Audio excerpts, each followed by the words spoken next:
ನಮಸ್ಕಾರ ಸ್ನೇಹಿತರೆ, ಸರಿಯಾಗಿ ಕೇಳಿಸಿಕೊಳ್ಳಿ.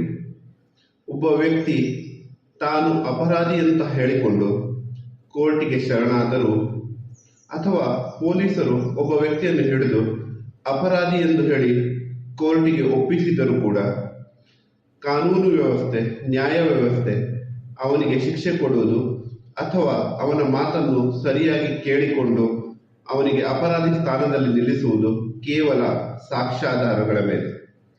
ಅಂದ್ರೆ ಒಬ್ಬ ವ್ಯಕ್ತಿ ಇವತ್ತು ತಾನು ಅಪರಾಧಿ ಅಂತ ಒಪ್ಕೊಂಡ್ರು ಕೂಡ ಇಲ್ಲ, ನಾಳೆ ನಾನು ಒತ್ತಡಕ್ಕೆ ಮಣಿದು ಅಪರಾಧ ಮಾಡಿದ್ದೇನೆ ಅಂತ ಹೇಳಿದ್ದೇನೆ ಎಂದು ಹೇಳ್ಬೋದು.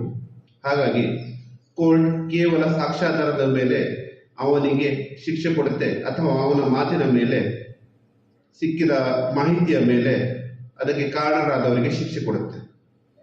ಒಂದು ವೇಳೆ ಆ ಅಪರಾಧ ಸಾಬೀತಾಗಿಲ್ಲ, ಸಾಕ್ಷ್ಯಾಧಾರಗಳು ಸಿಕ್ಕಿಲ್ಲ ಎಂದ್ರೆ ಕೋರ್ಟಿನ ಸಮಯ ವ್ಯರ್ಥ ಮಾಡಿದ್ದಕ್ಕೆ ಶಿಕ್ಷೆ ಆಗಬಹುದು. ನಾನು ಯಾವ ವಿಷಯದ ಬಗ್ಗೆ ಮಾತಾಡ್ತಾ ಇದ್ದೀನಿ ಅನ್ನೋದು ನಿಮ್ಗೆ ಈಗಾಗಲೇ ಗೊತ್ತಾಗಿರ್ಬೋದು. ಒಬ್ಬ ವ್ಯಕ್ತಿ ನಾನು ಎಷ್ಟೋ ಜನರನ್ನು ಹೂತು ಹಾಕಿದ್ದೇನೆ, ಅದರ ಸಾಕ್ಷ್ಯಾಧಾರಗಳನ್ನು ಒಪ್ಪಿಸುತ್ತೇನೆ ಎಂದು ಹೇಳಿ ಇವತ್ತಿಗೆ ತುಂಬಾ ದಿನ ಆಗಿದೆ. ಇಷ್ಟು ದಿನಗಳಲ್ಲಿ ಪೂರಕ ಸಾಕ್ಷ್ಯಾಧಾರಗಳನ್ನು ಪೊಲೀಸರು ಕಲೆ ಹಾಕದಿದ್ದರೆ ಆ ಸಾಕ್ಷ್ಯಾಧಾರಗಳ ನಾಶ ಕೂಡ ಆಗಬಹುದು.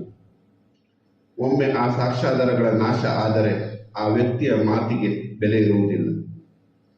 ಅವನು ಕೋರ್ಟಿನ ಸಮಯ ವ್ಯರ್ಥ ಮಾಡಿದ್ದಕ್ಕೆ ಸಣ್ಣ ಪುಟ್ಟ ಶಿಕ್ಷೆ ಅವನಿಗೆ ಆದರೂ ಆಗಬಹುದು, ಆದರೆ ಮೂಲ ಅಪರಾಧಿ ಕೂಡ ತಪ್ಪಿಸಿಕೊಳ್ಳಬಹುದು.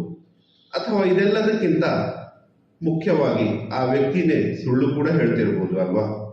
ಹಾಗಾಗಿ ಯಾವುದೇ ವಿಷಯದ ಬಗ್ಗೆ ಭಾವನಾತ್ಮಕವಾಗಿ ಆಲೋಚನೆ ಮಾಡದೆ ತಾರ್ಕಿಕವಾಗಿ ನಿರ್ಧಾರ ತೆಗೆದುಕೊಳ್ಳುವ ಅಥವಾ ತಾರ್ಕಿಕವಾಗಿ ಆಲೋಚಿಸುವ ವ್ಯಕ್ತಿತ್ವವನ್ನು ನಾವು ಬೆಳೆಸ್ಕೊಳ್ಬೇಕು.